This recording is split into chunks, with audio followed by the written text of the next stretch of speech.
broma aparte, digamos, sabemos que las funciones, y vamos a ver después en la comparación, digamos, de muchas de las macromoléculas las realizan las proteínas. Es decir, el DNA solamente, o el RNA son intermediarios, ¿cierto?, para producir la molécula, aunque haya moléculas de RNA que tengan actividades enzimáticas, hay moléculas de RNA que son regulatorias, es decir, no todas las moléculas de RNA se traducen en una proteína.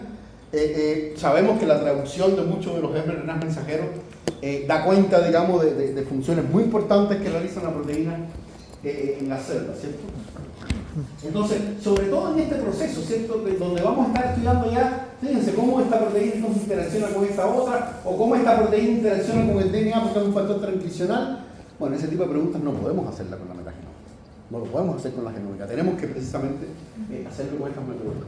Y fíjense que aquí yo ilustro, siempre pongo este gráfico, digamos, no lo había usado hasta hoy, digamos, en este curso, digamos, pero claro, este es un poco como hacíamos la ciencia antes, ¿cierto? Este es el famoso departamento de genética y bioquímica, ¿cierto? Que básicamente pescábamos de a uno, ¿cierto? Es decir, veíamos un fenotipo determinado, tratábamos de buscar un gen, ¿cierto?, que respondiese a ese fenotipo porque teníamos un mutante entonces donde no se expresaba, hasta que lográbamos ahí pescar el gen, ¿cierto?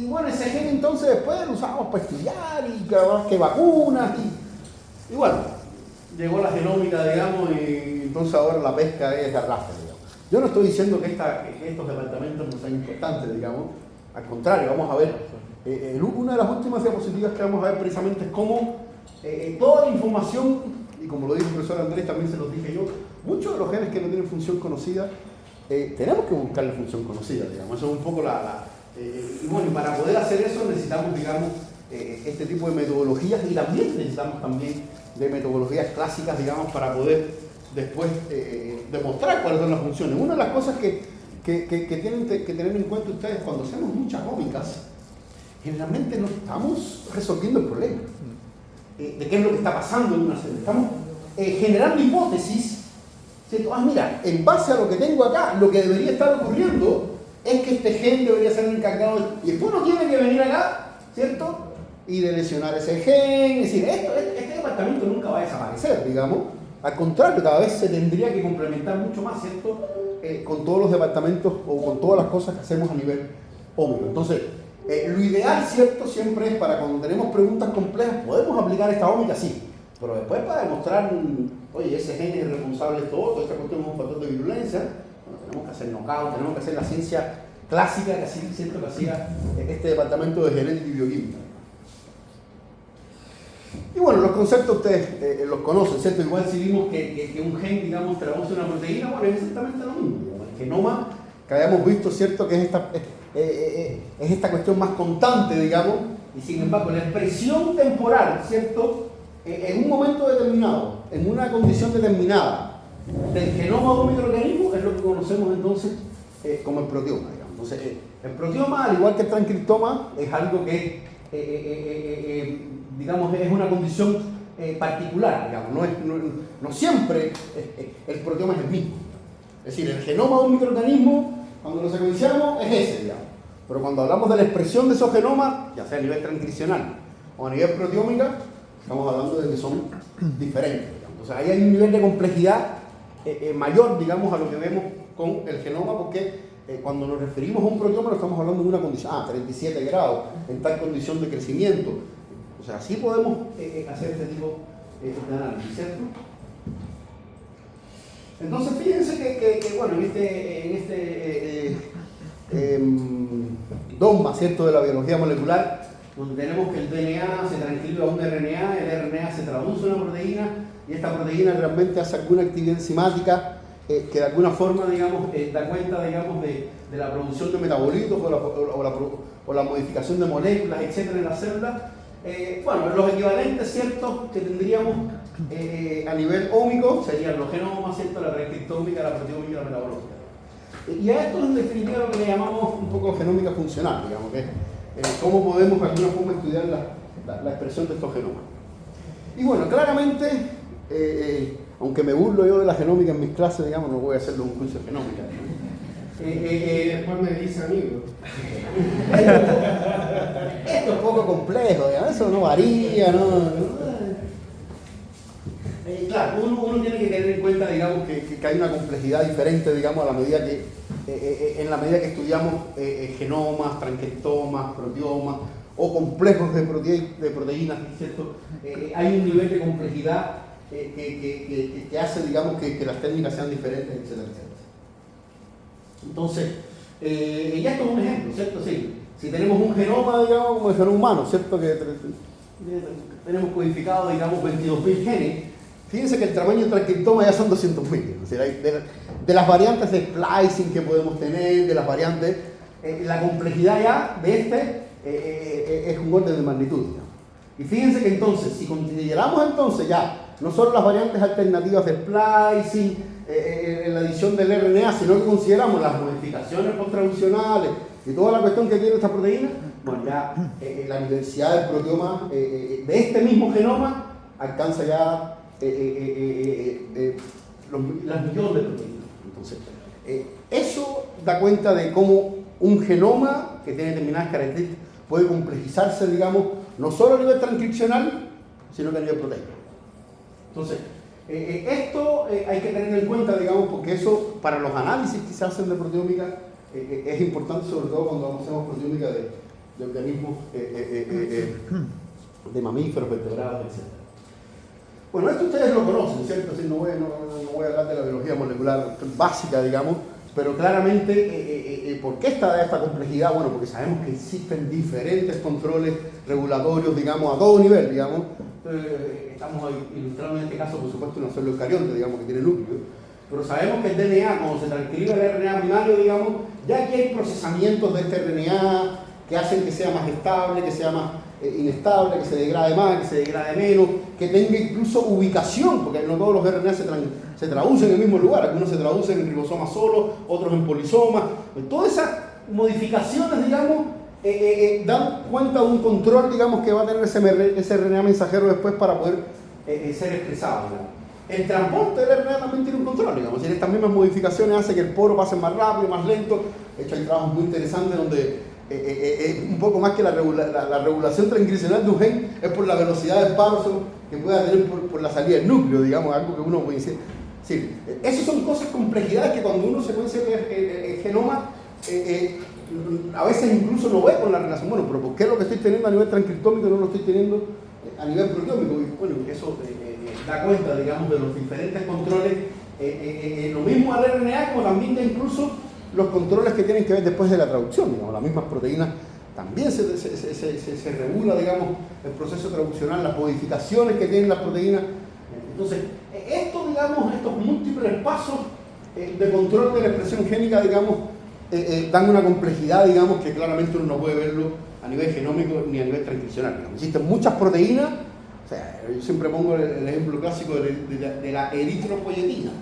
Si la eritropoyetina es una proteína humana, es esencial, digamos, pero créanme que incluso uno puede ver la proteína expresada y uno no puede sacar determinadas conclusiones porque la proteína que es activa es una que tiene una determinada modificación post-traduccional.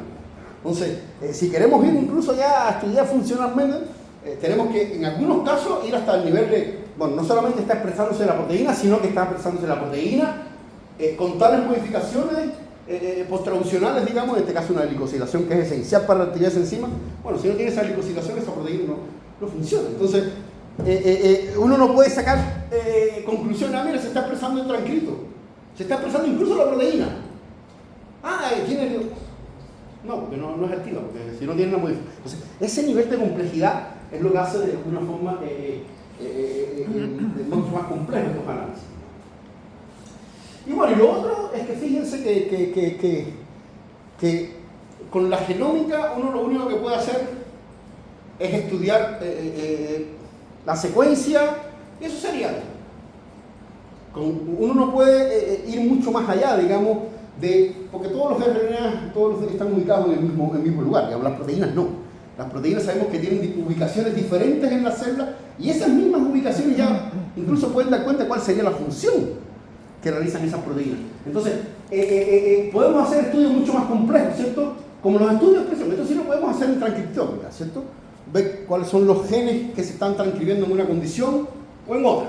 ¿Qué es lo que pasa con la levadura o O la bacteria cuando la pongo a 37 grados feliz, cuando le doy un estrés térmico a 45. Esos niveles diferentes de expresión los puedo hacer, digamos, con transcriptómica.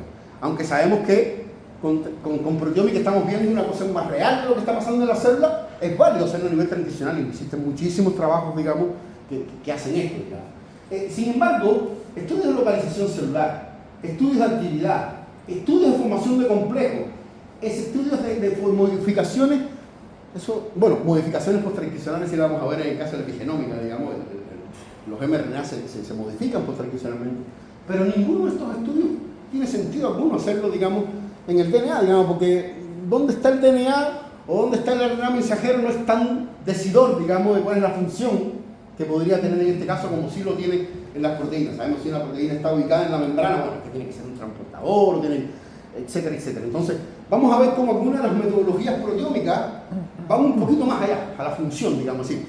¿Con qué otros complejos de proteína está interesada esa proteína? ¿Es un factor transcripcional que se une al DNA? Ese tipo de cosas las podemos hacer también con metodologías ómicas, digamos, y vamos en algunos casos a pasarlo muy por arriba, digamos. Entonces, claramente cuando hablamos de proteómica, es mucho más complejo que estos estudios estructurales que hacemos con la genómica, ¿cierto? De cuál es la estructura, cuál es la composición, cuál es la secuencia. Podemos ir un poquito más a estudios funcionales, digamos, cuando hacemos estos estudios proteómicos.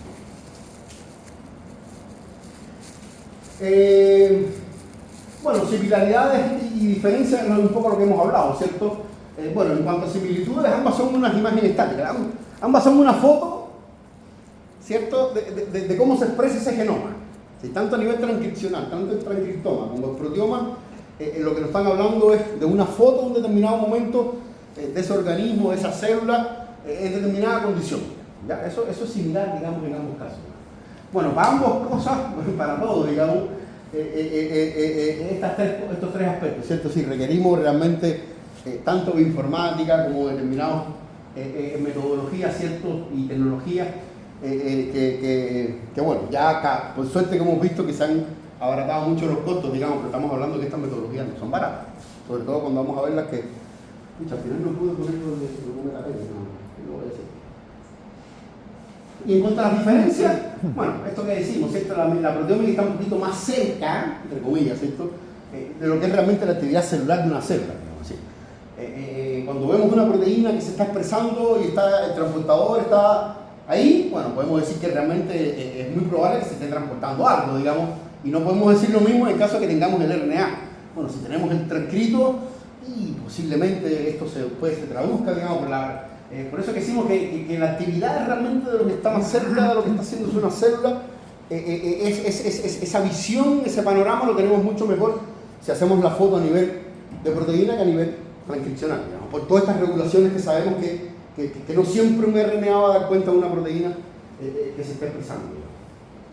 Y es por eso que siento que esta dinámica de las proteínas y la dinámica de los RNA mensajeros no siempre coinciden, digamos, precisamente por toda esta complejidad que estamos mencionando. Entonces, ¿qué aplicaciones de alguna forma tenemos con la proteómica? Digamos, bueno, la primera que es universal tanto para la metagenómica como para la genómica, para la transcriptómica, es esta cuestión del catálogo, ¿cierto? De tener un catálogo de todas las proteínas que están codificadas en una célula, digamos. Bueno, eso lo podemos hacer los catálogos de genes, los catálogos de RNA mensajeros, y bueno, eso es parte, digamos, de lo que se llama el mining, ¿cierto? Cuáles son todas las proteínas que son, sobre todo teniendo en cuenta que la complejidad es mucho mayor que el genoma. Si en este genoma, ¿en qué complejidad de proteínas se traduce? Digamos, cuántas variantes, etcétera, etcétera. Eso lo podemos hacer también. Por supuesto, el perfil de expresión, ¿cierto? Eso también lo podemos hacer a nivel transcripcional, ¿no? Cuando hacemos los microarreglos, cuando hacemos RNA-seq que comparamos condición A con condición B, digamos, y vemos cuáles son los genes que aumentan y disminuyen su expresión, digamos. Bueno, vamos a ver que eso lo podemos hacer exactamente igual en proteómica, digamos. Si podemos tener una condición A, una condición B, y en vez de cuáles son los RNA mensajeros que aumentan y que disminuyen sus niveles de expresión, podemos ver cuáles son las proteínas que aumentan y disminuyen sus niveles de expresión, y vamos a ver cómo eso antes lo hacíamos de una forma bien arcaica, digamos, un poco como Sanger, digamos. Vamos a ver un poco aquí cómo la evolución de lo que tenemos desde la ENLI, digamos, hasta lo que hacemos hoy día con ultrametaproteómica. estos Global Proteomic Profiling. Entonces, esto lo podemos hacer también entonces a nivel proteínico. Sin embargo, hay otras cosas que sí que entonces no podemos hacer a nivel de RNA, digamos, porque no tendría mucho sentido, que es cómo interaccionan las proteínas. ¿Sí? Vamos a ver después, precisamente, uno de los ejemplos bonitos al final que tenemos, cómo tenemos un genoma que, como dice Andrés, cuando secuenciamos hay un 30 y un 40%, en el mejor de los casos, que no tiene función conocida. Pero ¿cómo podemos asignarle alguna función conocida a esos genes con alguna de estas técnicas proteómicas? Vamos a ver cómo podemos hacer eso. Y esto es solo para que vean algunas cifras, digamos, no voy a entrar en muchos detalles, pero cómo hemos ido teniendo cada vez más resolución. Es decir, esto es una de las cosas que ha pasado también a nivel transcriptómico, a nivel metagenómico. Es decir, antes necesitábamos incluso toneladas de DNA para poder secuenciar, digamos, con SAP, y cada vez una de las cosas que pasa también, que no hemos hablado mucho, digamos, es que las cantidades de DNA que necesitamos para hacer esta metodología cada vez menor, digamos, que es algo muy importante porque en algunos casos la muestra es muy valiosa, digamos. Y claro, antes para poder visualizar una proteína, digamos, por Cumasi, claro, necesitamos 10 a la 12 moléculas, digamos, con una concentración de 10 a la 12 molar, digamos, para poder, mira, ponemos esta cantidad y las observamos, digamos. Bueno, hoy día estamos entre los fantomoles, digamos, ¿sí? Cada vez estas metodologías realmente podemos buscar una aguja en un pajar. Es decir, podemos tener una célula, calcular cuánto sería, y en esa célula podemos detectar cuál es el número menor de proteínas que podemos detectar, digamos, y ya cada vez estamos yendo, digamos, como digo, el orden de los fantomoles. Cada vez estas metodologías son mucho más resolutivas y vamos a ver que eso nos permite, digamos, resolver un gran problema que tenemos, como mismo existe con la metagenómica. Es decir, en las metagenómicas tenemos un problema de dinámica de rango, ¿cierto? ¿Qué quiere decir eso? Que hay algunos organismos, en este caso hay algunas proteínas, en una célula hay algunas proteínas que dan cuenta del 70% de toda la célula. Entonces, eso es un gran problema para la proteómica, digamos, porque con todos los esfuerzos que haga para secuenciar, esa proteína va a salir muchas veces. Entonces, eso, por ejemplo, el ejemplo clásico es la sangre. Cuando uno trata de hacer proteómica de la sangre, bueno, la hemoglobina es el 98% de las proteínas. Entonces, si tú quieres hacer un análisis de DROGMARK, de moléculas, es decir, marcadores moleculares de algunas enfermedades, hay unos kits que te eliminan para poder entonces estudiar esa variación, porque es decir, no puedes ver los cambios más chicos si no eliminas estas proteínas que por dinámica de rango están dando cuenta, digamos, de la mayor cantidad de estas proteínas. Un poquito de historia, pues sabes que a ustedes me gusta la historia. Este artículo es realmente increíble. Bueno, de hecho ya tengo, esto está viejísimo, esto fue como hace 2 años, digamos. Fíjense que este trabajo es un trabajo publicado en Nature, digamos, de Ulrich Langley, del año 1970, que a este momento tenía casi 300.000 citas, creo que tiene como 350.000 citas ya. Un trabajo que tiene 350.000 citas. Eso es increíble. ¿Qué fue lo que hizo Langley? Fíjense que si uno ve el título del trabajo, no tiene nada que ver con proteómica, es decir, él quería estudiar, digamos, las proteínas estructurales de la cabeza del fago T4. Ese es el paper. Interesante, ¿cierto? ¿Y qué fue lo que hizo? Fíjense que es increíble, digamos. Esta es la figura número 1 de ese trabajo. Y esto es todo lo que hace que si en este trabajo, si hubiera sido el bacteriófago T4, hubiera tenido 200 referencias, 200 citas. Supongamos que es un trabajo revolucionario en todos los fagos. 500 citas, ¿vale? 1000 citas. ¿Pero por qué este trabajo tiene casi 300.000 citas? Por la técnica. Porque fíjense que ahí está todo. En el principio de la figura pone, por cierto, para poder separar las proteínas le pusimos SDS, agetaquilamida. Y eso permitió que todas las proteínas del fago se separaran espectacularmente. Eso es todo. Eso es toda la revolución. Miren, ahí está, 10% de aquilamida se le puso SDS. Eso fue una revolución, porque permitió entonces la separación, ¿cierto?, de las proteínas en una dimensión y poder entonces separarlas así como esto es una belleza en esa época. Entonces, esto fue casi el inicio, digamos, de la proteómica, digamos, que fue un trabajo, digamos, esencial. Y no fue hasta después, en el año 75, creo, ¿cierto? Sí, el 75, que Patrick O'Farrell, digamos, se le ocurrió hacer los genes bidimensionales. Y él dijo, bueno, ya, el problema es que como tenemos estos genes, ¿cierto? Bueno, se dan cuenta, pucha, ¿cuántas proteínas hay ahí? Ya, aquí hay una, pero y aquí donde no se ve, ¿habrá otra proteína, digamos? Entonces, claro, empezamos a entrar en estos conflictos de cuando aislábamos las proteínas de acá para secuenciarlas, pucha, había más de una proteína. Pucha, ¿cómo podemos de alguna forma resolver este problema, digamos? Y ahí fue donde la Envy, en este bello trabajo de Journal of Biological Chemistry, dijo, bueno, ¿qué pasa si separamos las proteínas en dos dimensiones? En la primera, bueno, claramente es cierto que cuando estamos añadiendo el SDS, acá lo que estamos haciendo es separando las proteínas por su peso molecular, ¿cierto? Si las proteínas que menos peso tengan, migran más, y las proteínas de mayor peso migran menos, porque el SDS le da la misma relación masa-carga a todas las proteínas, entonces todas son negativas, ¿cierto? Todas tienen la misma carga negativa, por lo tanto todas van a migrar, no en dependencia de su carga, sino en dependencia del peso molecular que tiene esa proteína. Entonces, ¿qué fue lo que dijo la Envy? Dijo, bueno, y si la primera dimensión no la separamos por el peso molecular, sino la separamos por un parámetro que sea diferente, que sea precisamente el punto isoeléctrico que tenga esa proteína. Entonces fue lo que hizo fue separar, digamos, entonces la primera dimensión, vamos a verlo en detalle ahora, con un isoelectroenfoque, que es una cromatografía, ¿cierto?, que permite ubicar las proteínas en su punto isoeléctrico, y entonces la segunda dimensión, entonces la hacemos clásica como la Envy, digamos, es un gel que tiene SDS, entonces vamos a separar las primeras, primero por el punto isoeléctrico y después por el peso molecular. ¿Y qué nos va a permitir eso? Bueno, tener entonces una mayor resolución, ¿cierto?, y separación de estas proteínas para poderlas identificar que cuando la teníamos en un solo carril.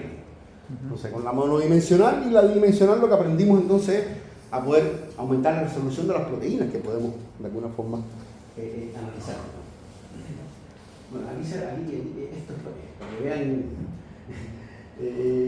también hice geles, créanme que esta fue mi tesis de doctorado, digamos. Esos geles están preciosos, pero casi que los amparan, digamos.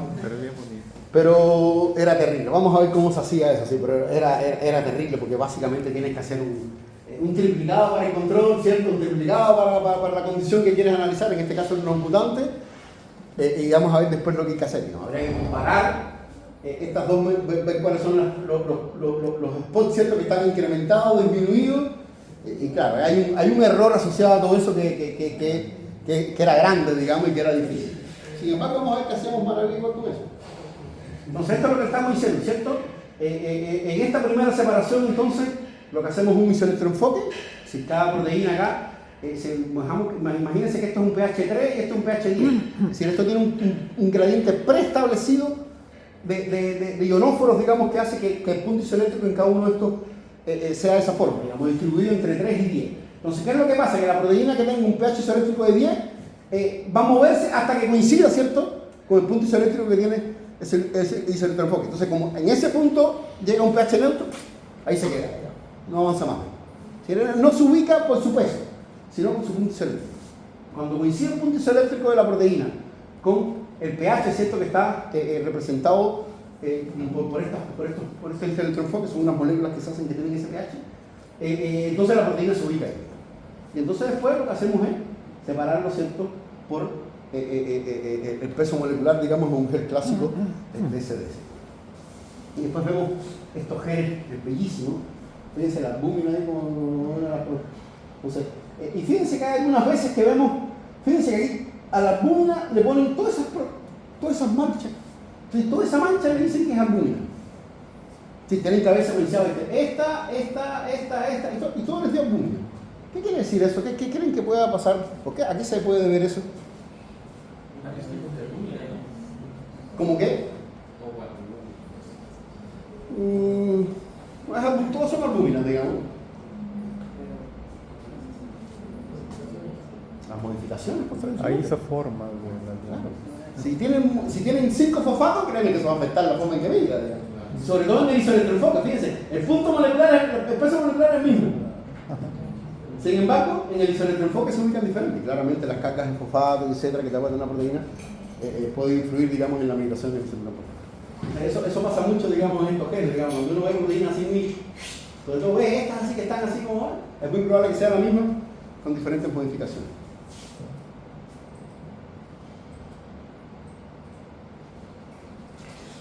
Bueno, aquí está, es un poco lo mismo, ¿cierto? Aquí, este gel tiene un gradiente, ¿cierto? Que está inmovilizado. Fíjense que los gradientes varían. Uno empieza con un 3:10, que ahí como que tengo todas las proteínas, digamos. Ahora, ¿cuál es el problema cuando haces un gel de 3:10?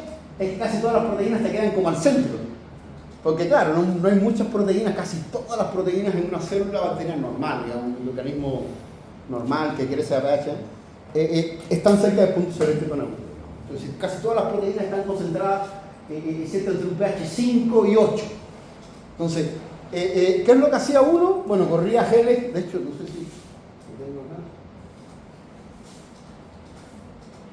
Sí, fíjense que estos geles están mejor separaditos, porque esta era de 4,7 a 5,9. Es decir, uno puede escoger rangos de pH que sean más acotados o más amplios, según el microorganismo que uno tenga, según lo que uno quiera. Por ejemplo, en el caso que uno quiera tener más proteínas con mayor resolución, bueno, uno usa un rango de pH que está en la neutralidad, digamos, hace como un zoom hacia la neutralidad. Entonces, en ese caso uno podía ver que los geles, fíjense, esto es un clásico gel de 3,10. Fíjense que casi entre 3 y 5 de pH, casi no hay proteínas, digamos. Entonces, como que uno pierde este pedazo del gel y lo mismo un poco con este otro, digamos. Entonces, eso uno juega con eso, digamos, haciendo diferentes, utilizando diferentes strips de isoelectroenfoque para poder entonces tener, barrer, digamos, la mayor cantidad de rangos de pH. ¿Siempre es así o solamente para esas muestras? O sea, Generalmente siempre es así, salvo, por ejemplo, nosotros hemos trabajado con quimiolitos en el laboratorio, de hecho trabajamos con acidófilos, y los acidófilos tienen un corrimiento en pH básico. Es decir, en vez de tener todas las proteínas entre 6 y 8, las tienen entre 5 y 7. Tienen como un corrimiento de una unidad de pH más hacia el básico, claro, porque tienen muchas proteínas periplásmicas que tienen que lidiar con que son microorganismos bien a pH 1, digamos, a pH 2. Entonces, claro, al interior de la célula ya todo está con pH neutro, digamos, porque logras de alguna forma tener una homeostasis de los iones, ¿cierto? Pero claramente tienes que tener algunas proteínas que sepan lidiar, digamos, con esa condición tan ácida. Entonces, en esos casos, había un corrimiento, digamos. Y lo mismo con los que no son acidófilos, sino que son los microorganismos que hay un corrimiento también hacia la parte más básica.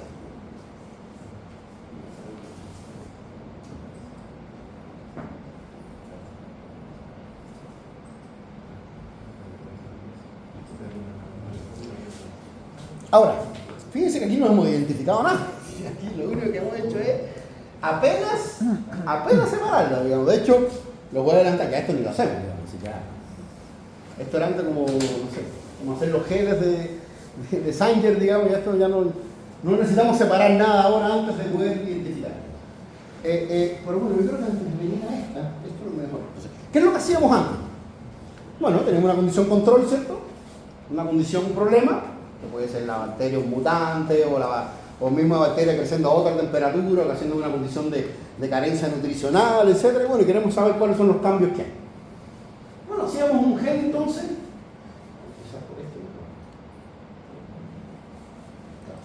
Este es el flujo de trabajo.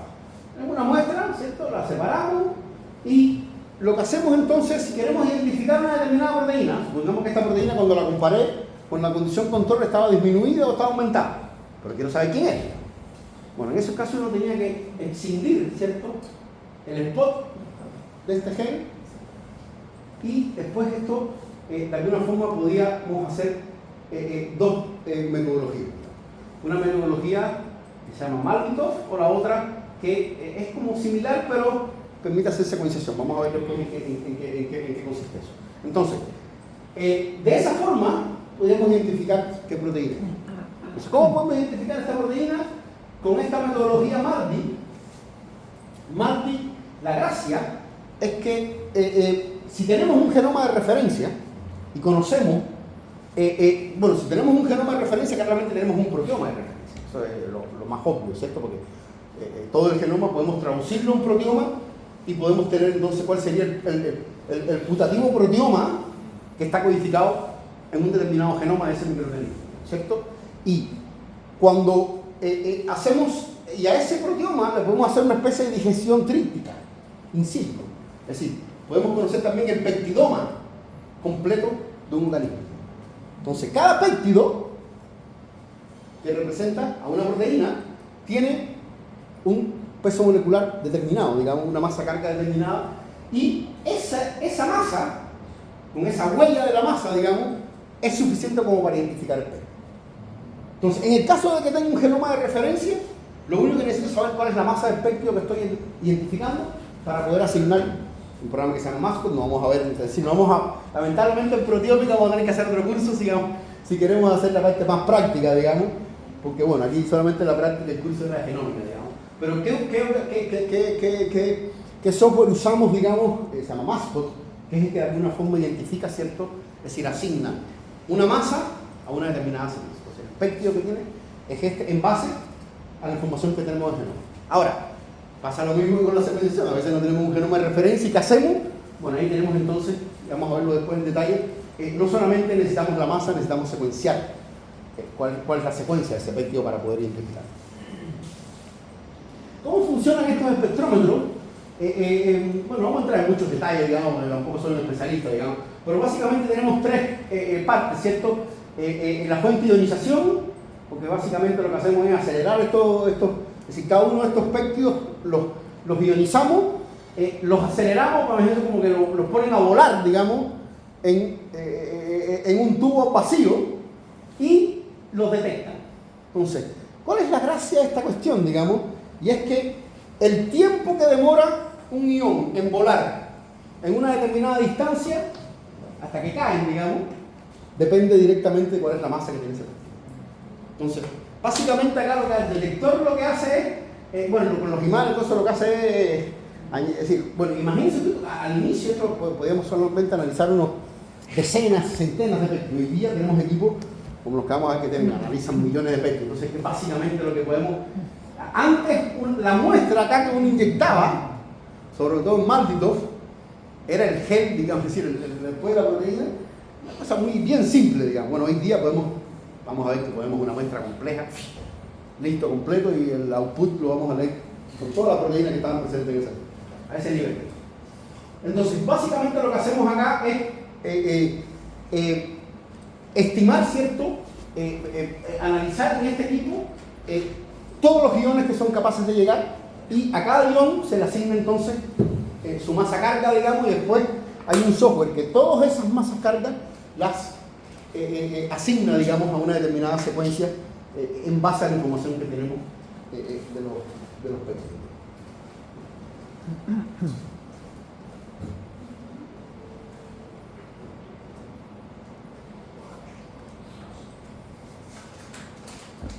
Entonces, ¿cómo les decía esta diferencia entre tener el genoma de referencia y no tenerlo, digamos?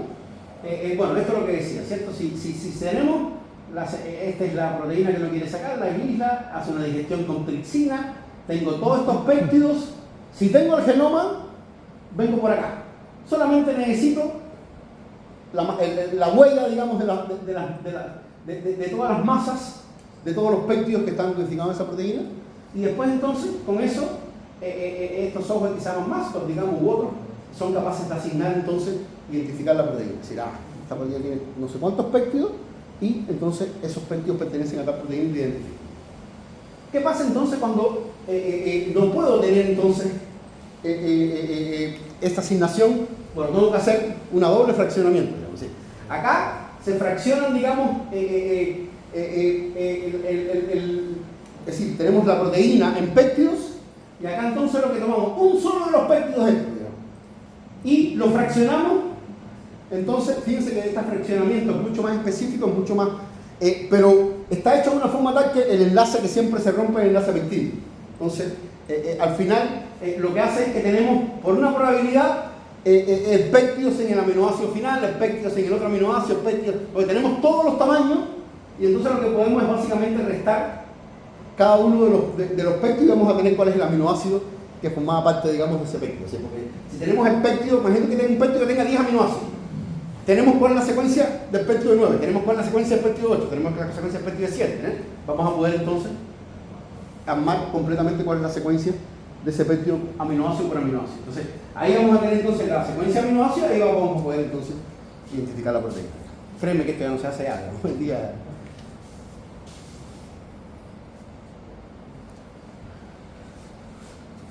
Mira, esto lo tenía, esto se me escapó, digamos. Es que no lo voy a poner porque se lo voy a poner en la clase de resultados. Estos son los resultados que hicimos nosotros, pero vamos a tener una clase de investigación, la voy a poner esa también. Se me escapar.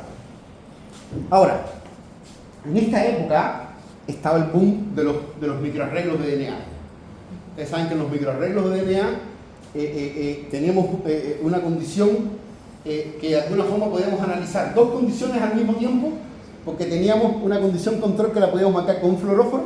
Si teníamos todos los RNAs mensajeros de la condición control marcados con un fluoróforo verde y todos los RNAs mensajeros de una condición tratamiento marcados con un fluoróforo rojo.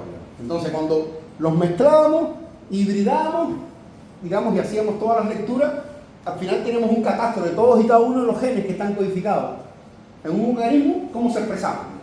Se aumentaban su nivel de expresión en la condición control. Entonces, si eran amarillos, digamos, quiere decir que lo verde y lo rojo se estaban expresando igual. Si era verde, quiere decir que esto disminuyó su nivel de expresión, y si era rojo, quiere decir que aumentaba. Entonces, con microarreglos de DNA, al final de un experimento podíamos saber cuáles son los genes, ¿cierto?, que están aumentados sus niveles de expresión y disminuidos sus niveles de expresión en un solo experimento. Y eso es un poco lo que hicieron imitar con la proteómica, digamos. Bueno, ¿y habrán fluoróforos que marquen específicamente la proteína? Bueno, claramente los hay, digamos, de hecho son muy similares, digamos, los que se usan en microarreglos que los que se usan en proteína. Y entonces aquí es la misma condición. Fíjense, aquí lo único es que no vamos a tener que hacer dos genes, un gen control y un gen tratamiento. Lo vamos a poder correr juntos, digamos, porque si después excitamos esta muestra, ¿cierto?, con el fluoróforo verde, vamos a tener las proteínas que están expresadas en la condición control. Si excitamos con el fluoróforo rojo, vamos a tener las proteínas que estaban expresadas en esa condición de tratamiento. Y cuando hagamos la superposición, vamos a ver, en amarillo se expresaron en la misma condición, estaban tanto acá como acá. Los rojos quiere decir que no estaban expresándose en la condición normal, y cuando los puse, por ejemplo, a 45 grados Celsius, aumentaron. Esto debe ser una proteína de shock. Esta roja debe ser proteína entonces que aumentaron en la condición de tratamiento con respecto a la condición de control. ¿Y cuáles serían los verdes entonces? Estas proteínas son aquellas proteínas que estaban expresadas en la condición de control y se apagaron y disminuyeron sus niveles cuando hicimos el tratamiento. Entonces, básicamente es lo mismo que habíamos hecho antes, lo único que para la identificación de las proteínas que cambian, esto era mucho más resolutivo, porque créame que antes era como casi a ojo, digamos, uno tenía que superponerlo, siempre te quedaban los genes. Aquí estamos corriendo en el mismo gen, ¿entiendes? Sí. Y antes cuando uno corría dos genes nunca te quedaban igual. Era bien complicado, digamos, ¿ya? Aunque se podía hacer, digamos, y es el trabajo que la voy a mostrar, que se lo voy a mostrar después, digamos.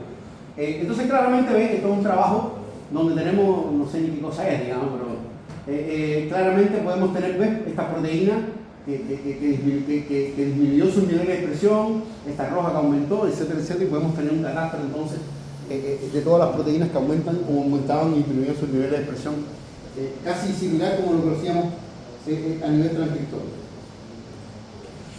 Entonces, fíjense que esto es lo que estamos hablando de alguna forma que vimos con el tema de la metagenómica y que estamos hablando ahora también de la proteómica, del tema de la dinámica de rango, digamos, ¿sí? Hay proteínas que en una célula, digamos, vas a poder, si estas son todas las proteínas que están en una muestra, lamentablemente vas a poder identificar una parte de ella, no vas a poder identificar estas proteínas que están en concentraciones muy bajas, digamos, no las vas a poder nunca identificar. Y cuantificar, que quiere decir que podemos, en dos muestras, digamos, poder tener la referencia para poder decir es mucho menos todavía, ¿ya? Entonces, Esto es un problema que tenemos que tener en cuenta con la proteómica, que así como lo hacemos a nivel metagenómico, bueno, aquellas proteínas, aquellas bacterias, microorganismos que estén más abundantes, van a tener mucho más RITs, digamos, y van a ocultar. Entonces, si quiero más esfuerzo para conocer a los que están en menos cantidad, o hago más esfuerzo de secuenciación, bueno, aquí es lo mismo, digamos. Pero, sin embargo, siempre tenemos que tener en cuenta que hay proteínas que no vamos a poder determinar porque están expresadas en muy bajos niveles en la célula, ¿cierto? Entonces, ¿qué fue el gran cambio que hicimos? ¿Cuál fue la gran revolución, digamos? Un poco exactamente lo mismo que pasó en Sanger. ¿Cuál fue el gran paso de Sanger, cierto? Fue pasar de hacer estos geles de acrilamida que hacíamos a tener una cromatografía donde esta separación era mucho más resolutiva. Bueno, y aquí exactamente hicimos lo mismo. Si aquí nos olvidamos de los geles bidimensionales y lo que hacemos entonces es esta digestión, ¿cierto? Este proteoma lo digerimos, tenemos el peptidoma y el peptidoma lo podemos directamente inocular, ¿cierto? En estos espectrómetros de masa, que también tienen más capacidad para analizar más iones y más cuestiones, también se han ido modernizando, ¿cierto? Y al final entonces lo que podemos tener es, ¿cierto? Todos los fragmentos no solamente separados, sino que también identificados, todos los péptidos que están presentes, digamos, en esa muestra completa. Entonces, fíjense que así entonces sería como una especie de un School Proteomics, ¿cierto? ¿Cómo sería? Bueno, separando. Hay que separar geles. Entonces, teníamos un tejido, por ejemplo, teníamos las proteínas, había este gel, esta proteína disminuyó, esta aumentó, había que escindir, ¿cierto?, estos pedacitos del gel y después entonces identificarlos, ya sea por el espectro de masa o porque teníamos que secuenciar cada uno de los péptidos de células. Y lo mismo con el dije, digamos, la única ventaja del dije era que hacía un solo gel. O digamos, como cada uno nos marcábamos con un fluorófono, necesitaba 2 geles, digamos, o 3 geles para poder comparar. Este era el error School entonces. Y entonces, ¿qué estamos teniendo? Vamos a hablar de esta hora, de toda la proteómica avanzada, digamos, que de alguna forma, una de las cosas en común es que no tenemos que separar los geles, pero vamos a ver también cómo podemos hacer algunos trucos para poder hacer esta expresión diferencial de proteínas en una y otras condiciones. Vamos a ver ahora. Entonces, aquí pasamos a esta proteómica cuantitativa, que digamos, esto fue algo que fue un boom hace unos 10 años atrás, digamos, ya actualmente incluso ni tampoco se usa, digamos. ¿Y en qué consistía esto? Digamos, si queríamos acá ver cuáles son las proteínas que cambian su nivel de expresión por una resolución mucho mayor. Y entonces, ¿qué es lo que hacíamos acá? Lo que hacíamos era marcarnos las proteomas. Si tenemos un proteoma control y un proteoma tratamiento, ¿cierto? Queremos saber cuáles son las proteínas que aumentan y disminuyen en estas condiciones. Y entonces, a alguien se le ocurrió y dijo, bueno, ¿qué pasa si le ponemos una molécula, digamos, en este caso es una molécula química, no sé cuál es esta, ¿no? Después, ICAT. Esto es una molécula que se une a un determinado aminoácido de la proteína. Pero ¿cuál es la gracia, digamos, de este linker o de esta molécula? Es que tiene 2 versiones. Una versión ligera y un isótopo de una versión pesada.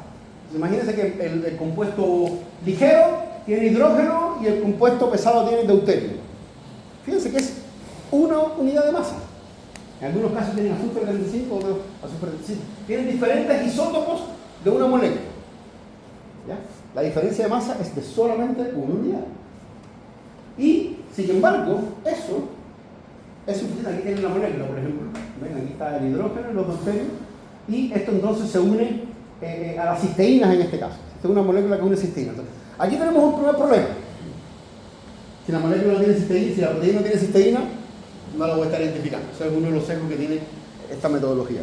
Pero si tiene cisteína, la proteína A se va a marcar. Es decir, la condición control se va a marcar con este isótopo ligero y la condición problema se va a marcar con el mismo isótopo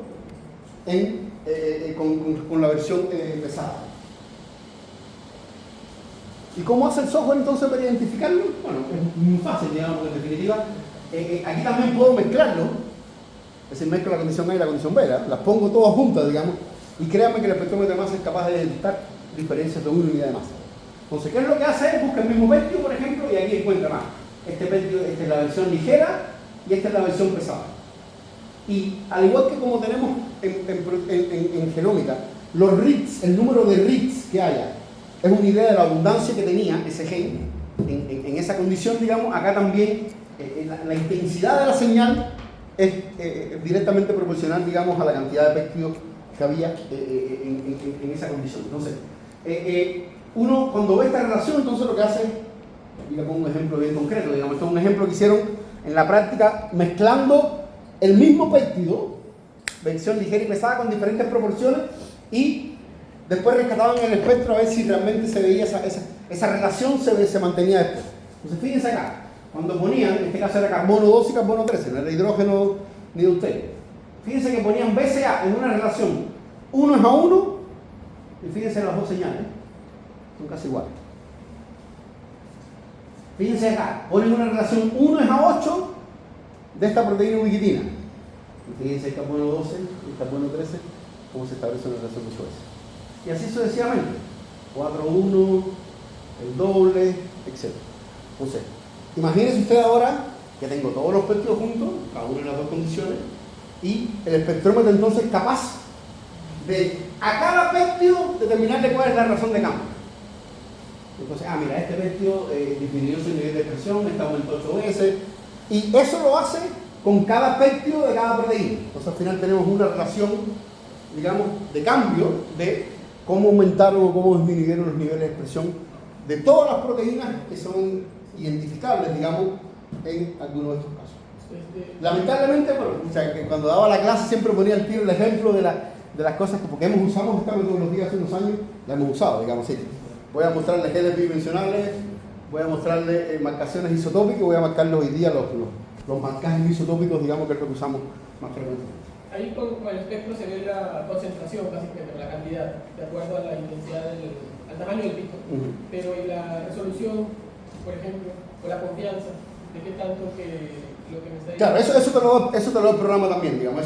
Hay un índice que se llama Fault Discovery Rate, FDR, que tú lo seteas, digamos, a un valor.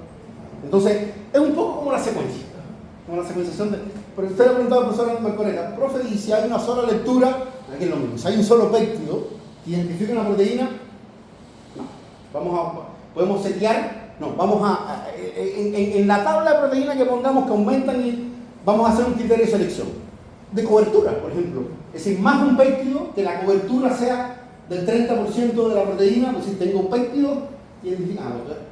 Y con un Fault Discovery Rate que es como un p-value, digamos, de 0,05. Entonces ahí tienes una confianza de que la señal que estás teniendo se asocia realmente con la secuencia que estás teniendo, con una probabilidad de descubrir, hacer un descubrimiento falso de... Entonces eso viene ya, cuando te dan los datos, ya viene ya con las proteínas que estadísticamente ya, digamos, el método encontró que eran significativas, que cambiaban. Y ahí tú puedes entonces hacer una selección. ¿Sabes qué? No, más de 2 péptidos, quiero ser más estricto, digamos, quiero realmente, a veces no, a veces quieres, un poco lo que pasa lo mismo que con la genómica. Escucha, ¿qué es lo que quiero hacer? Quiero realmente ver cuál es el catastro de todo. Bueno, ahí uno puede ir un poquitito más, quiero ver los cambios, bueno, ahí uno se pone más estricto, si puede ver que la proteína se haya identificado con más de un péptido, con una cobertura, etcétera, etcétera. También se puede programar para enfocarse en un rango de tamaño. ¿De? De tamaño, por ejemplo, solamente quiero enfocarme en el análisis de proteínas de 50 kilodaltons, por ejemplo. De 50 a 70 kilodaltons. Sí, podría, a veces no tiene mucho sentido si tiene, eso tendría sentido si tiene miles de proteínas, digamos. Bueno, en algunos casos los tenemos. Pero claro, cuando tengas menos, sí, pero se puede hacer, claramente. Y bueno, aquí entramos en la era nueva de la proteómica no isotópica. O sea, ya hoy día no necesitamos ni marcar nada, porque mientras los espectrómetros sean capaces de analizar cada vez más péptidos, digamos, en definitiva podemos hacer lo mismo que hacemos en metagenómica. Cada RIX, que es un poco lo que hacemos aquí, cada péptido, entonces, como son muchos los que analizamos, vamos a poder, en definitiva, contar todos los péptidos en cada una de las condiciones, y cada péptido, digamos, el número de péptidos que haya, va a ser idea, digamos, de la abundancia que tenía esa proteína, y vamos a poder comparar entonces con una mayor resolución dos condiciones, la condición A y la condición B, en ese caso. Entonces, estos son los espectrómetros que usamos hoy día, que básicamente hacen un poco lo mismo, pero hacen como una especie de trampas para la detección, como que pasan los péptidos varias veces. Esto es un oscilador, entonces aumenta la capacidad de detectar esos péptidos. Entonces, estos equipos se han modernizado, digamos, para cada vez ser capaz de analizar mucho más péptidos, digamos, y ser mucho más resolutivos en su identificación. Este es el que tenemos allá en Chile, digamos, que, bueno, yo en mi historia, digamos, de proteómica, yo hace muchos años trabajando en proteómica, digamos, en mi tesis de pregrado, con estos genes bidimensionales, digamos. Me acuerdo que las primeras proteínas que identificábamos, incluso no le identificábamos, se olvidó poner esa parte de la historia, digamos. Uno no hacía espectrometría de masa para identificar la proteína, uno determinaba la secuencia del N terminal de la proteína. Eso es más complicado todavía, porque uno tenía con suerte 7 aminoácidos y con eso tenías que identificar qué cosa era, digamos. Ya después cuando vino la espectrometría de masa, digamos, era mucho más resolutivo, digamos. Y entonces me acuerdo que esa secuencia la mandábamos al pastel. Nos cobraban el ojo de la cara, digamos, para identificar 8 aminoácidos de la proteína que tú querías. Bueno, ya. Después hicimos una colaboración muy buena, digamos, que duró muchos años con el Centro Nacional de Biotecnología en España, Roberto Paradela, digamos, que él tenía, entonces todos los marcajes isotópicos los hacíamos con él, digamos. Y ya entonces cuando empezó toda la era, digamos, del marcaje no isotópico, de toda la proteómica esta con estos equipos, ¿cierto? Los Orbitrap, ahí empezamos a usar servicios. Entonces, ahí empezamos a usar un servicio que se llamaba Bioproximity en Estados Unidos y California, que era muy bueno por los precios, digamos, tenía unos buenos servidores para los análisis, etc. Y hace, yo diría que desde la pandemia, 2019, 2020, comenzamos entonces con proteómica no isotópica Made in Chile, que le decimos, digamos, y es porque este instituto, que está en Concepción, digamos, en el sur de Chile, realmente se compró este equipo que se llama TIMPOF, que hay 2 en Latinoamérica nada más, digamos, uno en Brasil y otro en Chile, y créanme que hacer proteómica aquí es un agrado, pero total, digamos. Así que los resultados no se los voy a mostrar, pero les voy a mostrar los resultados que tenemos, ¿cierto? Con diferentes muestras que hemos analizado. Ahí tenemos las muestras de la bacteria, el récord mundial de bacterias resistentes a colistina, tenemos hechas cosas bien bonitas de metaproteómica en zebrafish, digamos, para que vean cómo tiene tanta resolución que si tú pones el animal completo, vamos a poder identificar las proteínas de la bacteria y las proteínas del pez. Entonces, eso es algo que podemos utilizar incluso ya no proteómicamente, sino metaproteómicamente, digamos, para poder hacer estos análisis mucho más completos. De hecho, tienen otros equipos, digamos, tienen muy buena facilidad. Así que sí les recomiendo, si quieren hacer proteómica en Latinoamérica, digamos, yo particularmente les recomiendo mucho, porque aparte que somos muy grandes amigos de Mauricio y toda la gente de allá, digamos que podemos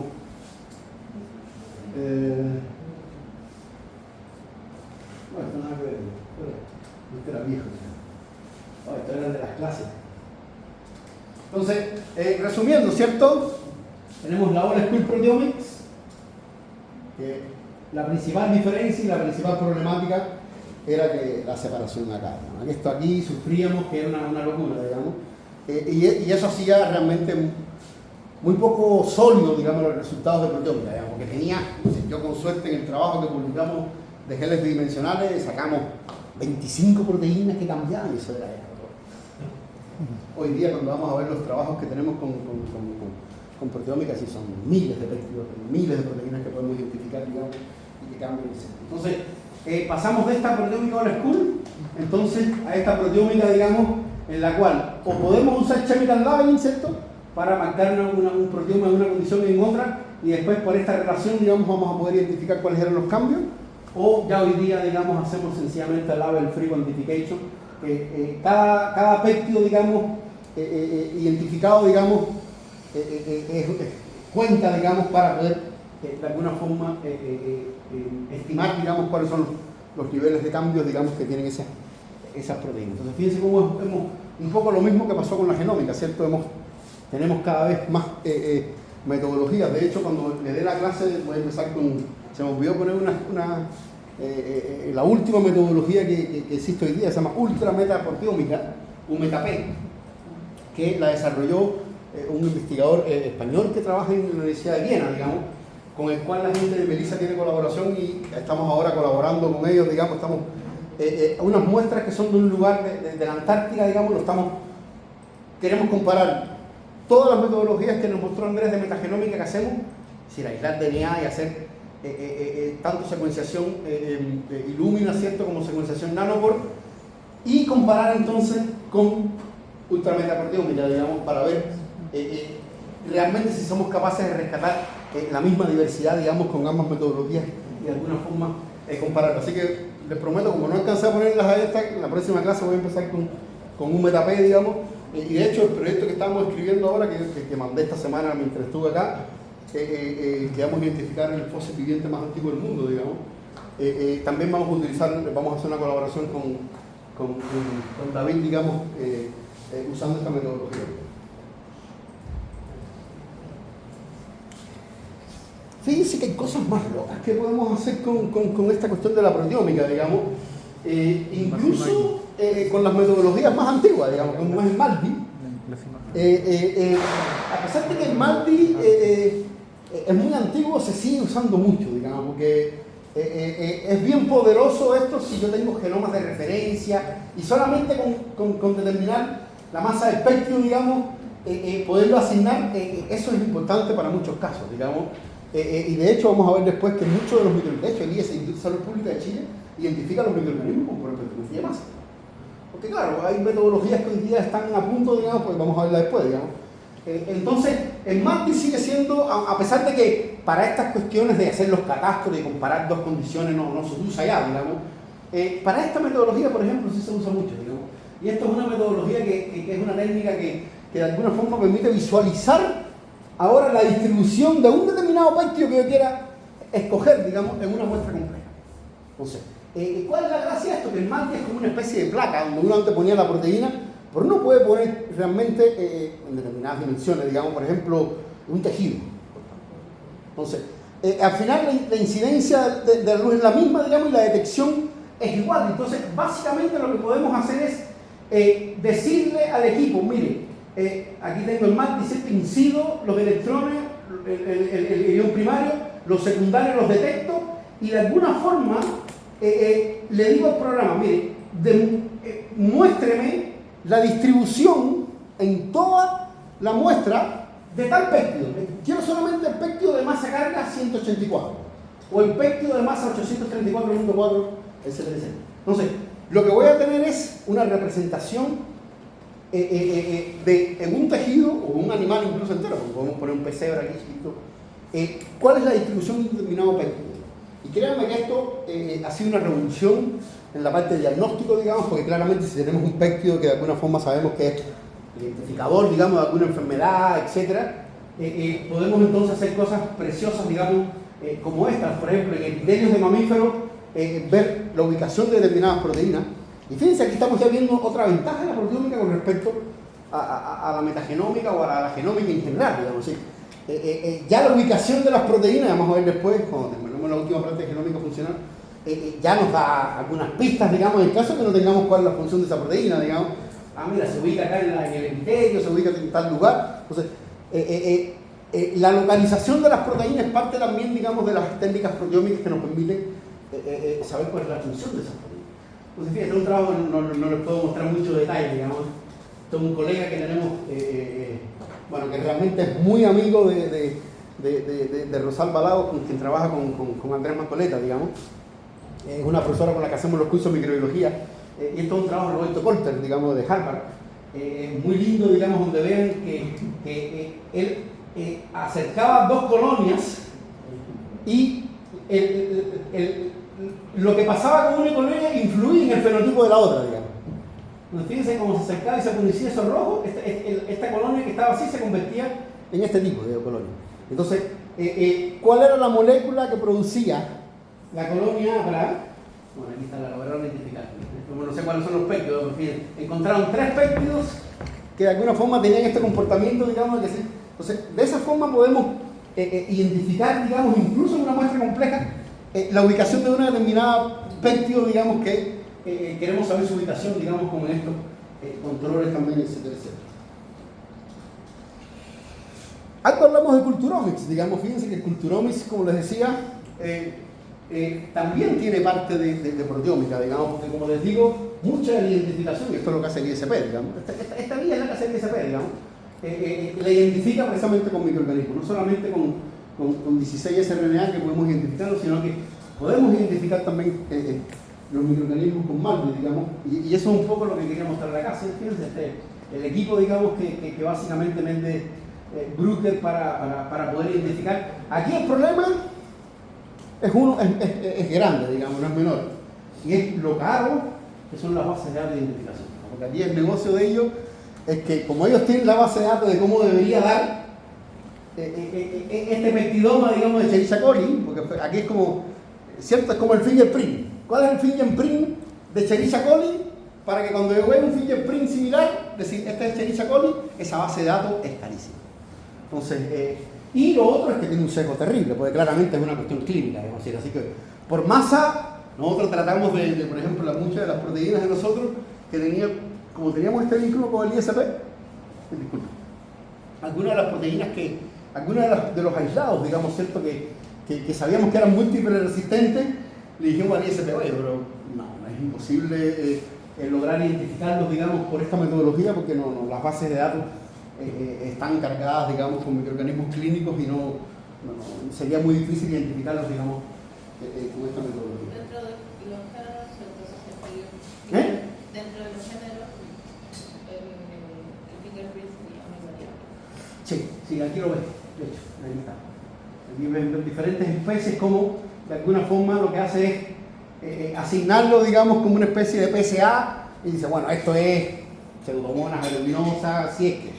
Pero claro, como te digo, acá uno no pone cualquier proteína, uno pone aislados que sabe que generalmente deben ser enterobacterias. Entonces, claro, esto lo utiliza para una identificación clínica, sabiendo que el espectro de proteínas de organismos no es muy grande, y en esos casos sí podemos llegar, digamos, a especies, digamos, sin mucho problema. Sí, ahí, por ejemplo, el ISP en Chile, el método de elección, digamos, el primero con el que se hacía la identificación es MAPI. ¿Ya? Porque si bien no es tan preciso, es muy rápido. Sí, se pone la muestra y es cosa de 1 minuto, 2 minutos, ya tienes una identificación. Pero claro, después cuando nosotros vamos y analizamos los genomas, nos damos cuenta de que el equipo confunde las Klebsiella pneumoniae con Klebsiella aerógenes, Enterobacter cloacae con Enterobacter ormaechei. En general confunde a nivel de especies, pero a nivel de género anda bien.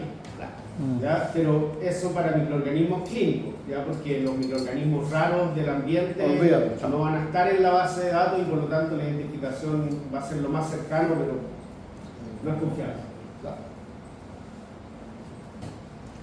Y con esto voy a terminar esta parte. Fíjense que esto es una metodología que hicieron un chileno, Leonardo Santos, digamos, a raíz de la pandemia de COVID-19, digamos, donde básicamente usó la misma espectrometría de masa, el mismo Malvern, ¿cierto? Para directamente de los swap de los pacientes, ¿cierto? Que le tomaban cuando uno lo hacían los swap para ver si tenía, por el PCR, para ver si tenía SARS-CoV-2, digamos. El hisopado. También se puede hacer con Malvern, con las placas de Malvern, y entonces de alguna forma creó un machine learning, digamos, todos estos espectros para que de alguna forma pudieran asignar con una determinada confianza, digamos, que realmente las muestras tenían o no SARS-CoV-2.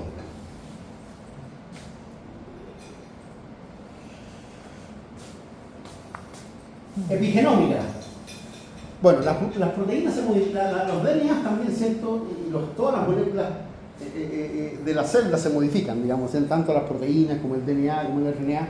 Y bueno, sabemos que de alguna forma, todas las modificaciones que ocurren tanto en el DNA como en todas las moléculas derivadas, es decir, el RNA mensajero, el tRNA, el RNA ribosomal, los tmRNA, todas las moléculas que de alguna forma tienen que ver con traducción, transcripción, todas esas moléculas de alguna forma se modifican, y no voy a entrar en detalle, tendríamos que estar todo el día, digamos, con diferentes fines, ya sea con fines de localizarlo, con fines de estabilizarlo, con fines de ubicarlo, con fines de regularlo, con diferentes fines, digamos.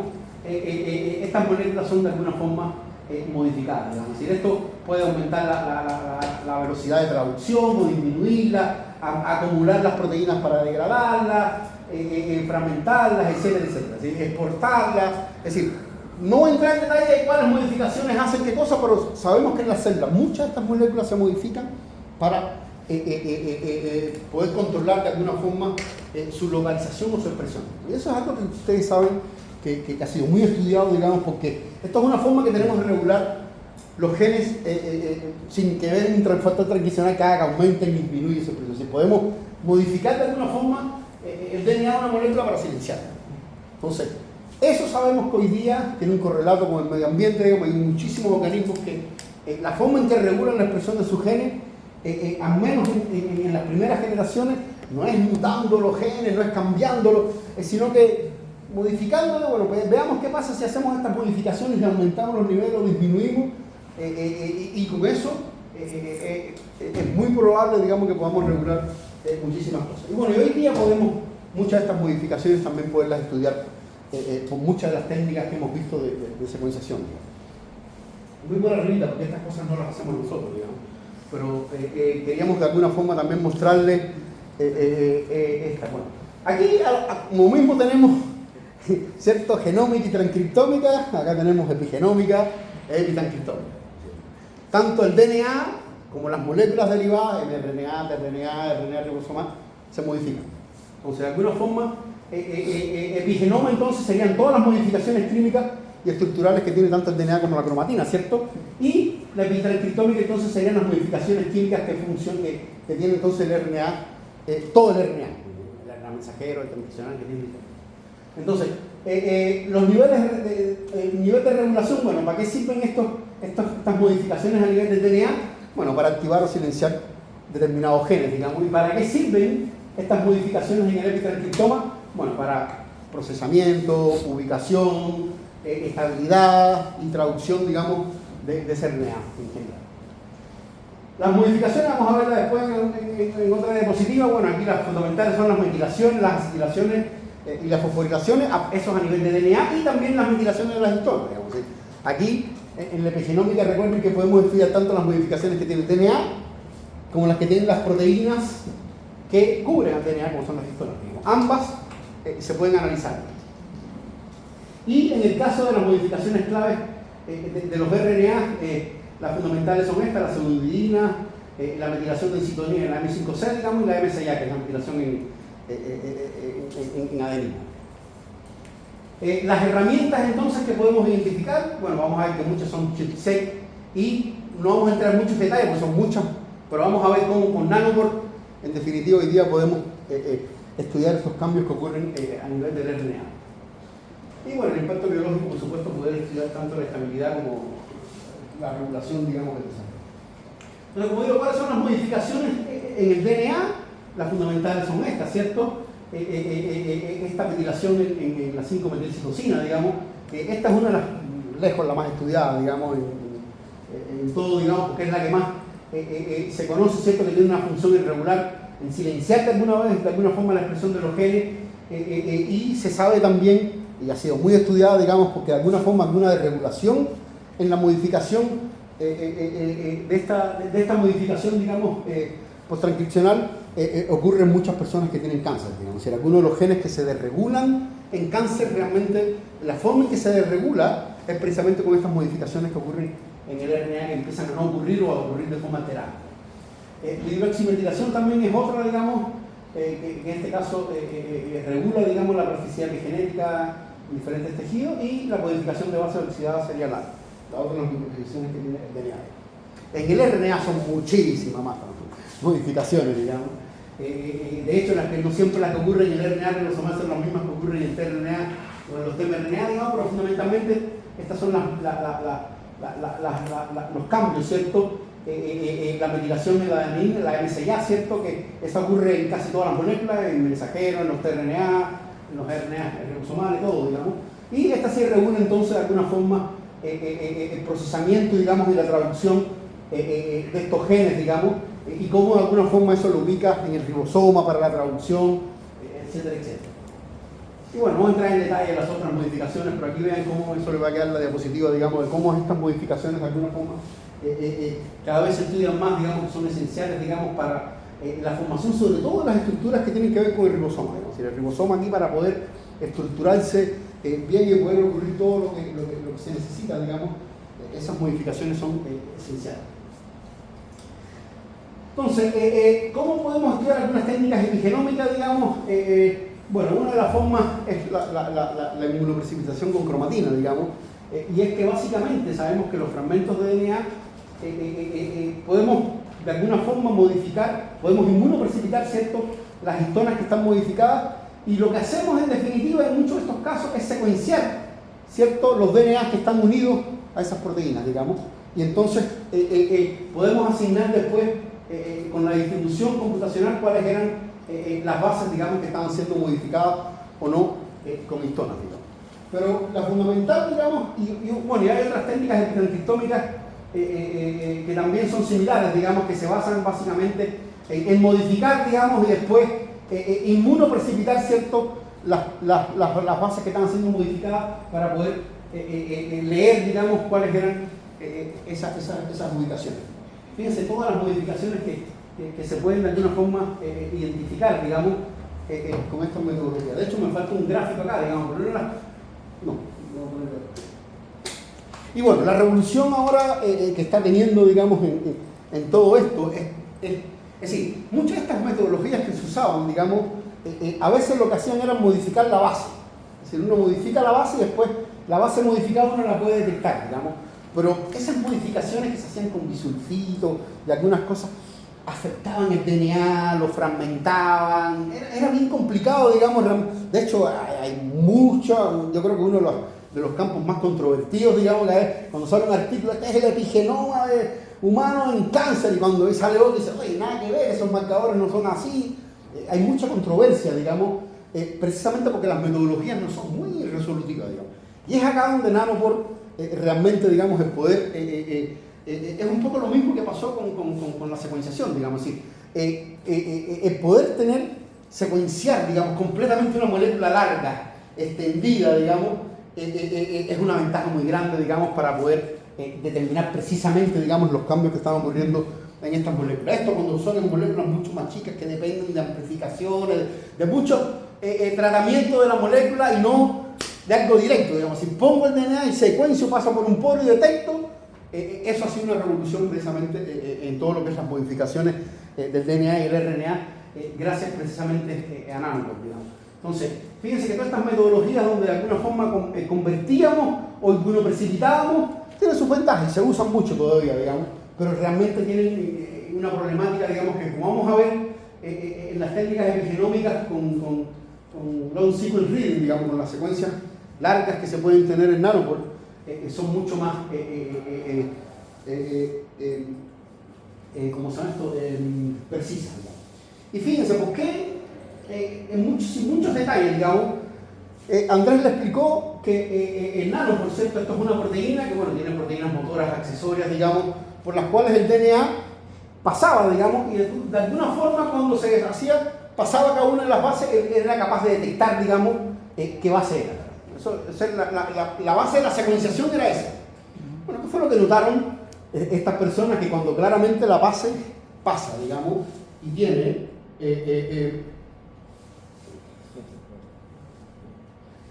tiene una modificación epigenómica, ¿sí? Tiene una metilación, tiene una modificación. Esto se puede detectar de alguna forma igualmente, así como detectamos la base, si tenemos la referencia porque una de las cosas que podemos hacer es eliminar todas las modificaciones, secuenciamos como un control de referencia sin modificación, y después cuando secuenciamos entonces la modificación, podemos detectar, digamos, cambios que ocurren de alguna forma en la corriente eléctrica, ¿sí? En la señal que detecta el nanoporo, digamos, y eso, créanme que había una revolución en cuanto al uso de Machine Learning para qué tipo de modificación y qué tipo de señal corresponde a qué tipo de molécula. Ha sido también toda una discusión, digamos, que ha sido bien ardua, digamos, pero la verdad es que, como dijo Andrea, así como se ha mejorado mucho la calidad de la asignación de la secuencia, digamos, gracias al aprendizaje, digamos, de Machine Learning, aquí lo mismo ha pasado, digamos, y cada vez, como tenemos más controles, digamos, que de alguna forma podemos pasarle por estos poros para detectar cuáles son los tipos de señales que tienen la pseudobirina, o M6A, o M7B, o todas las modificaciones que sean, porque fíjense, que una de las cosas que pasa es que hay muchas modificaciones, capaz que no sepamos cuáles son, digamos. Entonces, es complicado, digamos, sobre todo en un método tan resolutivo como este, no poder asignar bien, digamos, pero eso de alguna forma está revolucionando hoy día, digamos, y esto es una metodología que realmente salió hace bastante poco, digamos, así que uno espera también que haya una cierta mejora, digamos, de forma tal que podemos entonces, con la misma metodología con nano, vamos a poder secuenciar genes genómica, podemos hacer transcriptómica, porque podemos secuenciar RNA. Ojo, que acá estamos pasando, no solamente podemos pasar DNA, podemos pasar RNA también. Podemos modificar tanto las modificaciones de DNA como la RNA. Entonces, que una misma metodología nos permita secuenciar genomas, secuenciar transcriptomas, secuenciar epigenomas y secuenciar proteínas, es algo bien poderoso. Entonces, yo creo que Nanopore, yo creo que de alguna forma, si bien todavía es muy caro, uno ve que está dando pasos, digamos, para que con una sola metodología puede secuenciar todas las macromoléculas. Eso es algo que se viene poderoso. Pero con Nanopore ya se hace secuenciamiento de proteínas. Sí, ya salieron los papers, pero no se... Bien, no lo puse, lo puedo poner el otro día. Todavía no venden kits. Todavía no venden el kit, digamos. Ya salió el paper, salió el preprint. De hecho, creo que salió publicado en Nature ya, digamos. Pero todavía no venden ningún kit para... Basada también en tecnología de Nanopore. Sí, claro, pero imagínate que ahí para detectar 20 aminoácidos, asignarlo es mucho más complicado que solamente cuando tienes 4 o en este caso hay muchas más, digamos, pero... Sí, todavía no se puede hacer. Yo creo que nos faltan unos 3 años para que esté disponible como a todo público. Siendo optimista. Bueno, aquí rapidito para esta última parte, digamos. Fíjense, como les decía, a diferencia de la genómica y la metagenómica, cuando hacemos proteómica funcional podemos hacer cosas que no podemos hacer con las otras moléculas. Por ejemplo, ver cuál es la interacción de las proteínas con el DNA, ver cuáles son las interacciones de las proteínas con las proteínas, o de las proteínas con metabolitos, digamos. Entonces, fíjense que aquí ya no estamos yendo un poquito más hacia la función, digamos. Si sabemos una proteína que no tiene función conocida, con qué metabolitos interacciona, o con qué otras proteínas funciona, interacciona, o si es capaz de unir al DNA, de alguna forma vamos sabiendo algunas pistas, aunque no sepamos la función. Porque una proteína regulatoria pues se une al DNA y interacciona con proteínas que hacen tal función. Entonces podemos decir, esta proteína posiblemente sea parte del complejo de las proteínas que hacen tal función. Entonces, esto también ha sido una revolución, ¿cierto? Vamos a pasar muy rapidito.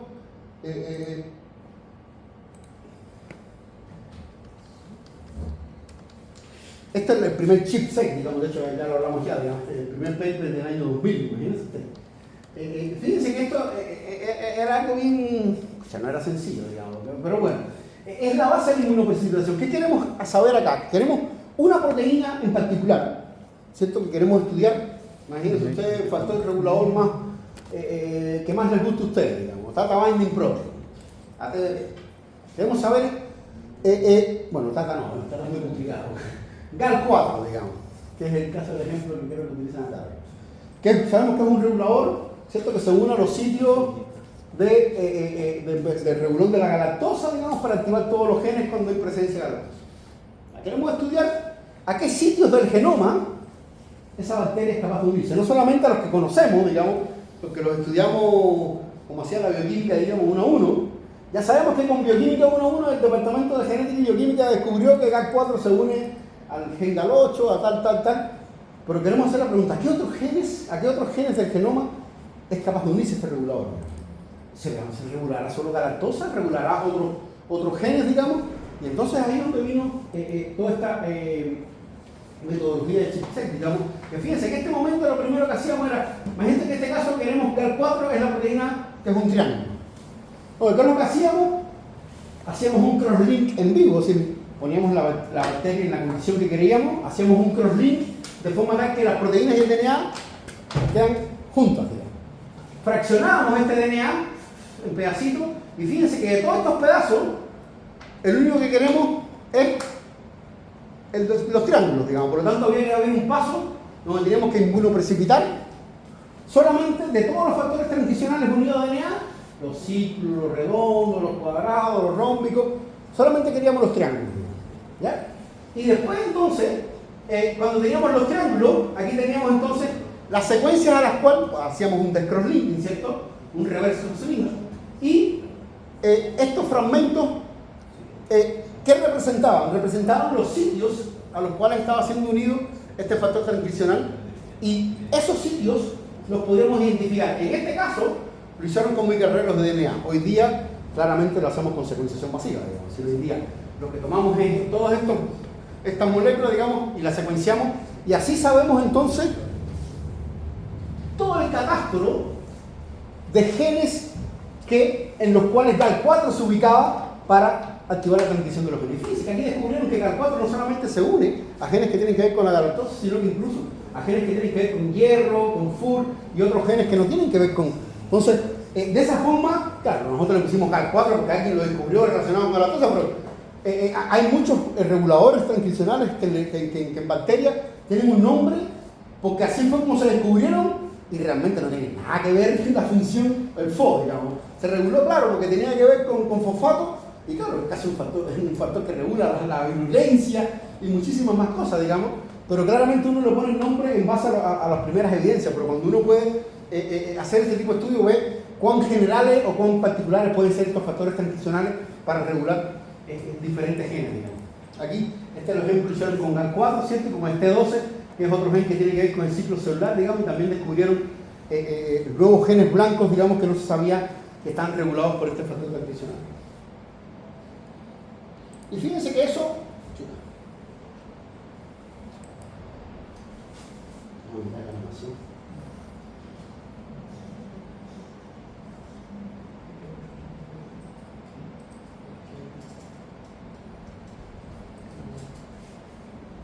Fíjense que ¿qué pasó? Para evitar que se desaparezca.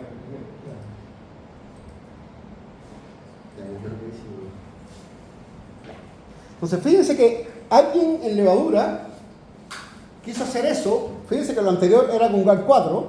Teníamos que tener un anticuerpo contra GAL4 para poder hacer el experimento, digamos, anterior. Pero imagínense, teníamos que tener un anticuerpo contra todas las proteínas que queremos ver si se unen a DNA, es un poco complicado, digamos. Y aquí es donde algo, por supuesto, podemos ocurrir a la ingeniería genética, ¿cierto? Y acá lo que hicieron en este trabajo en levadura, fíjense, aquí tomaron, creo que 106 factores transcripcionales diferentes, que querían saber cuáles sitios estaban siendo ocupados en todo el genoma de estos 106 factores transcripcionales. ¿Qué fue lo que hicieron? Bueno, cada uno de estos 106 genes, de estos 106 factores transcripcionales, se les puso un tag, digamos, se hizo una recombinación homóloga en levadura, se restituyó, digamos, el locus original por este locus, por lo tanto todas las proteínas del regulador que se expresaban con el tag, así, ¿cierto? Entonces ahí ahora sí tengo un solo anticuerpo para precipitar las 106 proteínas diferentes. Tuve que hacer 106 constructos, sí, digamos, pero con un solo anticuerpo soy capaz de precipitar todas las proteínas. Y bueno, la gracia es que podemos hacer esto, entonces que podemos hacer, ¿cierto?, estos mapas de interacción que nos permiten, mira, este factor, el 1, en la proteína 1 se unía a tal y a tal genes, digamos. Esta otra, entonces, por eso es que les decíamos que hoy día hay mucha información de, por ejemplo, si ustedes trabajan en levadura, están todos los genes que se han expresado en diferentes condiciones, están todas las proteínas con quien interaccionan, están, si son capaces de unirse a un sitio de unión, si son regulados. Hay una cantidad de información hoy día que yo creo que lo que falta son expertise informáticos, digamos, para analizar toda la información que estamos generando por diferentes metodologías. Y fíjense que otra forma, entonces, aquí estamos DNA proteína, ¿cierto? Por ahora podemos estudiar proteína a proteína. ¿Cómo podemos estudiar con qué otras proteínas interaccionan las proteínas para poder, digamos, dar cuenta de todas las funciones que tienen las proteínas? Bueno, aquí utilizamos dos metodologías fundamentalmente. La primera es el doble híbrido, ¿la conocen? Una metodología que permite solo la interacción entre dos proteínas. Podemos estudiar si esta proteína X interacciona con la proteína Y, porque a cada una de ellas le ponemos un dominio, ya sea de unión a DNA o de activación. Estos dominios son modulares, que quiere decir que si se acercan van a poder activar la transcripción de un gen reportero, X, de forma tal que si X y Y interaccionan, se va a expresar la expresión de ese gen reportero. Y la otra metodología es inmunoprecipitación, la clásica, digamos, así como mismo inmunoprecipitamos las proteínas en su unión a DNA, podemos inmunoprecipitar las proteínas en sus complejos y después analizarlas por espectrometría de masa y podemos identificarlas. Este es un ejemplo del primer caso que se hizo en el año 2000, hace 25 años, ¿no? Fíjense lo que hicieron acá. Acá, 192 proteínas querían determinarle con qué proteínas interaccionan, con qué proteínas de las 6.000 proteínas del genoma de levadura son capaces de interaccionar. Entonces, aquí, fíjense que hicieron una expresión de las 6.000 clones de la levadura, todos expresan el dominio de activación. Por lo tanto, tengo una matriz con los 6.000 genes de la levadura con el dominio de activación. Y la otra matriz son estos 192 proteínas con el dominio de unión. Entonces, ¿qué es lo que se hace? Bueno, si esta proteína X interacciona con esta Y, va a haber expresión de gen reportero. Entonces, por decir, aquí estoy 192 contra las 6.000 de genoma. Y esto es lo que hacemos, ¿cierto? Aquí imagínense que ustedes están 1, 2, 3, 4, 5, 192 y acá hasta las 6.000. Cuando vemos que hay interacción, cuando hay crecimiento. Cuando esté blanquito, quiere decir que el gen reportero se expresó y el gen reportero en este caso le da resistencia a un antibiótico. Entonces, si le ponemos el antibiótico, solamente son capaces de crecer, ¿cierto?, aquellas en las cuales ha habido interacción. Bueno, imagínense ustedes entonces tener la interacción de estas 192 proteínas con cuáles otras interaccionan en todo el genoma. Eso me faltó una diapositiva. Y esto es lo otro que entonces podemos hacer. Imagínense ustedes que queremos estudiar un determinado complejo. En este caso quisieron estudiar el complejo de la polidad polimerasa. Ustedes saben que todos los RNA mensajeros en eucariontes tienen una cole polidad. Y eso lo hace una proteína que se llama polidad polimerasa. Pero las proteínas no actúan solas en la célula. ¿Con qué otras proteínas es capaz de interaccionar la polidad polimerasa? Y bueno, ¿qué fue lo que hicieron acá?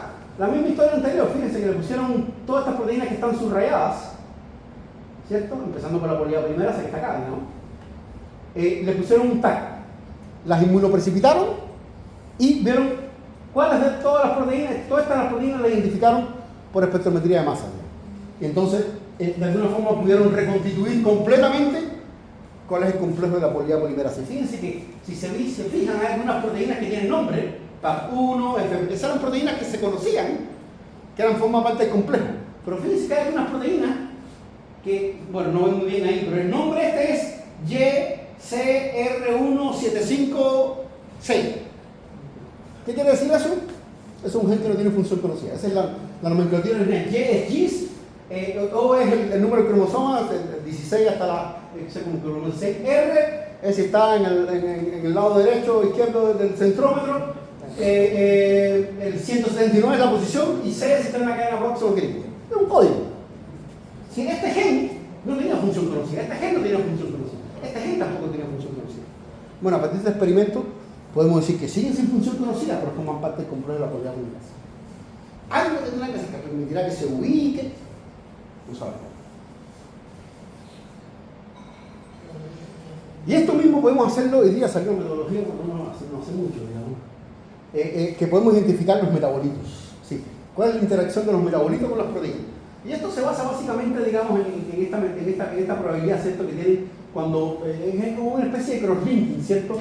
Que cuando una molécula particular, que puede ser cammodulina, puede ser inositol fosfato, lo que sea, digamos, se une a una proteína y esa proteína se queda unida a esta molécula por alguna forma de cross-linking y degradamos con un péptido, con una proteasa. Fíjense que la diferencia entre la proteína que no tenía unido, la molécula pequeña, y la que la tenía unido, la diferencia es este péptido que en este caso se degrada, ¿cierto? Porque no tiene la molécula y en este caso no se degrada porque de alguna forma esta molécula está interfiriendo en la degradación.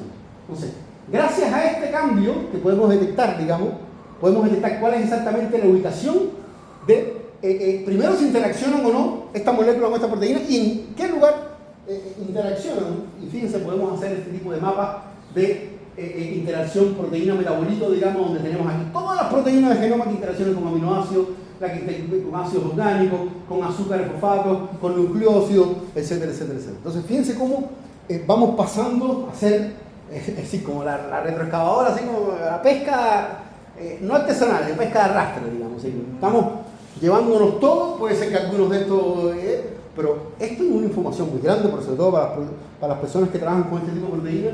Entonces, ¿cómo podemos tener? ¿Cómo se regulan? ¿Cómo se fosforilan? ¿Cómo cambian? ¿Con qué proteínas interaccionan? ¿Con qué metabolitos interaccionan? O sea, eso cada vez más nos va cerrando, digamos, para poder conocer cuáles son las funciones de todas las proteínas. Y con esto estamos terminando. Fíjense que... Y voy a tener que quitar la animación también.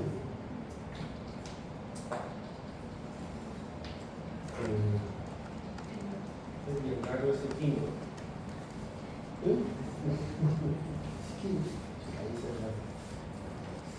Parece como el siglo pasado. Fíjense, esto es un artículo, esto es un trabajo muy viejo, digamos, pero a mí me encanta, siempre se lo pongo al final de las clases. Fíjense cómo se llama el trabajo, ¿eh? En 2003. Asignando función a las proteínas de levadura por una integración de metodologías. Asignando función a las proteínas que no tienen función conocida. Fíjense, aquí tomaron, creo que eran 106 genes, digamos, desconocidos. Y a todos le hicieron lo mismo. Es decir, a todos le inmunoprecipitaron todas las proteínas con las cuales interaccionaba, les hicieron doble híbrido, con las cuales las proteínas que interaccionaba para par, le pusieron una GFP para ver qué ubicación tenía, digamos, en la célula, y hicieron un trabajo un poquito más fino, digamos, de informática en esa época, del año 2003, créanme que eso era revolucionario, de buscar dominios, etcétera, porque están anotados como unknown, pero en esa época no se sabía bien que, bueno, una proteína puede ser desconocida, porque si tiene algún dominio. Fíjense, con la integración de todas esas metodologías, hicieron a todas y cada una de las proteínas. Fíjense al final, fíjense lo que les decía, estos son genes que si tienen escritos YJR, que son genes que no tienen función conocida. Entonces, a estos 106 genes, creo que a 98 de ellos pudieron asignarles alguna función.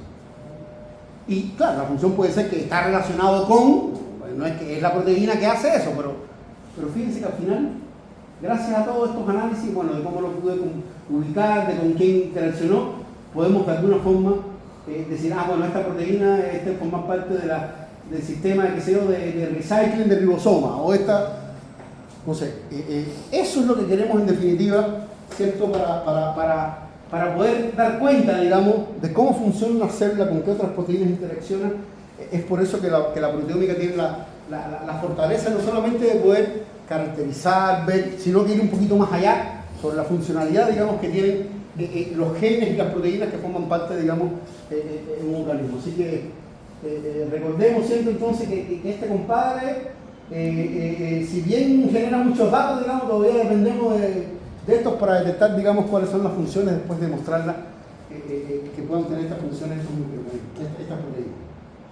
Gracias. Entonces, en la próxima clase vamos a ver cómo todas estas metodologías de proteómica, bueno, sobre todo las primeras, la proteómica, no todas, digamos, las hemos utilizado, digamos, en nuestras investigaciones para, desde estudiar un microorganismo hasta estudiar un holobionte, digamos, y cómo podemos utilizarlas para descifrar esa función. Gracias.